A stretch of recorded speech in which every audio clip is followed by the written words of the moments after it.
उत्तर प्रदेश के कानपुर इलाके में दहशत फैली है, क्योंकि इसी जिले के गांव बिकरू में गुरुवार आधी रात को वो हुआ जिसका किसी को अंदाजा भी नहीं था, ना तो अपराधियों को और ना ही पुलिस को। हो सकता है अपराधियों को अंदाजा हो कि क्या होने वाला है, लेकिन यूपी की खाकी को इसका अंदाजा नहीं था कि जो कुछ वो करने जा रही है उसमें कहीं ना कहीं कोई चूक हो सकती है। और फिर यही वजह रही कि यूपी पुलिस के 8 लोग एक बदमाश की सर्चिंग और फिर अपराधियों की ओर से चलाई गई गोली लगने से शहीद हो गए, जिसमें एक डीएसपी लेवल का अधिकारी भी शामिल बताया जाता है। दरअसल विकास दुबे नाम के एक शातिर बदमाश की तलाश में पुलिस ने जब उसके ठिकाने पर छापा मारा तो असल बदमाश तो पकड़ में नहीं आया, लेकिन उसके लोगों की ओर से पूरी प्लानिंग से पुलिस पर ही हमला बोल दिया गया। जमकर फायरिंग हुई दोनों ओर से और फिर 8 पुलिसकर्मी शहीद हो गए और कुछ घायल भी हुए। घटना के बारे में भी हम आपको तफसील से बताएंगे, लेकिन उससे पहले आपको बता देते हैं कि आखिर ये विकास दुबे है कौन और इसका नाम क्यों है शातिर बदमाशों की फहरिस्त में। बताया जाता है कि गैंगस्टर विकास दुबे का संबंध कई राजनीतिक दलों में रह चुका है। विकास दुबे कानपुर देहात क्षेत्र में अपराध की दुनिया का बड़ा नाम है। उस पर 60 से ज्यादा मुकदमे दर्ज हैं। आपराधिक इतिहास होते हुए भी उसकी हर राजनीतिक दलों में गहरी पैठ रही है। वह अपने किले जैसे घर में बैठकर बड़ी बड़ी वारदातें करवा देता है। गांव में विकास का घर किले नुमा है। घर के चारों तरफ बड़ी बाउंड्री वाल है।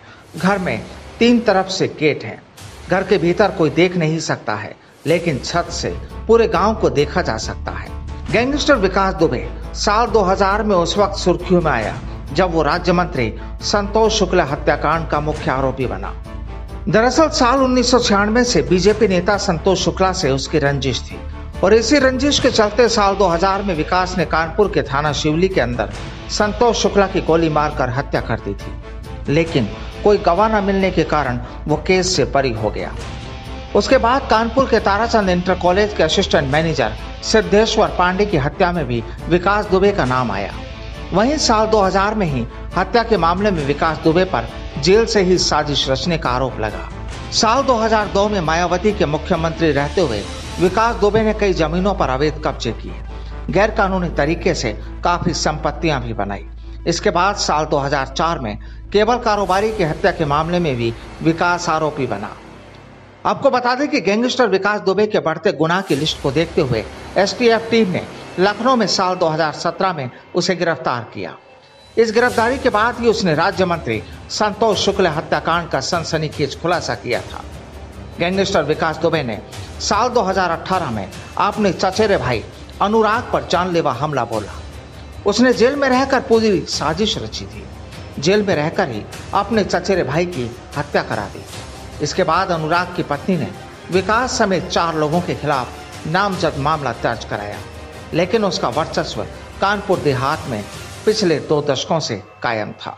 सूत्रों की माने तो गुरुवार देर रात विकास दुबे की गैंग ने पुलिस जाब्ते पर जिस तरह से हमला बोला, उससे साफ जाहिर होता है कि बदमाशों को पुलिस दबिश की भनक मिल गई थी, जिसके कारण विकास दुबे की गैंग ने तैयारी कर पुलिस पर हमला बोल दिया। बता दें कि विकास दुबे का मकान किले की तरह बना हुआ है। इस मकान में करीब 10 फुट ऊंची बाउंड्री और उसके ऊपर तारों की फेसिंग लगी है। हालांकि भारी तादाद में पुलिस फोर्स ने विकास दुबे के घर को चारों तरफ से घेर लिया, लेकिन घर में एंट्री करना मुश्किल हो गया। इसके अलावा पुलिस जाब्ते को यह भी नहीं पता था कि गैंगस्टर अंदर पूरी तैयारी के साथ बैठा है। इसके चलते छापे के दौरान पुलिस टीम ने मकान का दरवाजा तोड़ा और अंदर बदमाशों को पकड़ने की कोशिश की जा रही थी कि इसी बीच बदमाशों ने ताबड़तोड़ फायरिंग शुरू कर दी। अचानक गोलियां चलने से पुलिस में अफरा तफरी मच गई।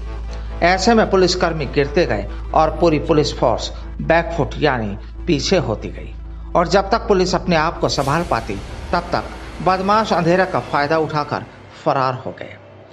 इस घटना के बाद यूपी पुलिस का पूरा अमला दुबे की तलाश में है। काफी तादाद में दूसरे लोगों और अपराधियों को भी हिरासत में लिया गया है, लेकिन इस घटना ने यह तो साफ कर दिया है कि यूपी पुलिस में अपराधियों के लिए मुखबिरी करने वालों की भी कमी नहीं है।